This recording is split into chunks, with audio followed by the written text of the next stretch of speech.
Ndabaramukije neza mwese aho musanzwe muherereye muri uno mwanya.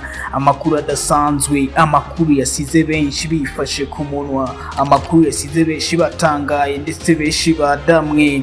Vyabaye ku munsi wo gusozera indwi ya mbere mu kwezi kwa ruheshi uyu mwaka. Mbega isi yacu bimeze gute? Mbega isi yacu iriko iraja he? Amakuru y'uno munsi w'Imana itariki 4 ruheshi avugwa kuva mu gihugu ca Sweden. Sweden kibaye igihugu ca mbere ku isi canditse ku mugaragaro ihiganwa rijanye n'imibonano mpuzabitsina, aho abaritanguje bavuga ko iki gikorwa ari nka siporo canke umukino ngororamubiri canke ngororamitsi. Nkuko vyatanguriye ngaho muri Sweden, vyamaze kwemezwa ko yuko icicaro c'iryo higanwa kizoba kiri aho nyene muri ico gihugu. Abari mu mugwi ujanye n'ivy'amahiganwa muri ivyo bihugu vya Buraya nabo bakazoba bahari, akaba ari bo bazoba baremesheje iryo higanwa rya mbere rigiye kubera i Burayi ndetse no kw'isi, rikazobera aho bita Gothenburg muri ico gihugu ku itariki 8 uku kwezi kwa ruheshi 2023.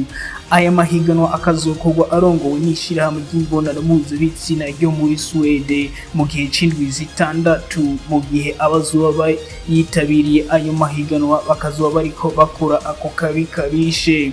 Abazotsinda ubushimwe busanzwe butegekanijwe, uwari we wese yiyumva kwiyuja muri iryo higanwa aremerewe kuzojamo ahari hose ku isi, bimusaba gusa kwiyandikisha hakiri kare mu mwanya bataroshobora kugira amashami yose ku isi. Buri munsi ihiganwa rizohora rimara hagati y'iminota 45 hamwe n'isaha imwe gusa. Bamwe bariko baravuga nti mbega ibisi vya bihe twabwirwa, ibisi vya bihe twaburirwa ko hazoba ibintu vyakomiza ku isi.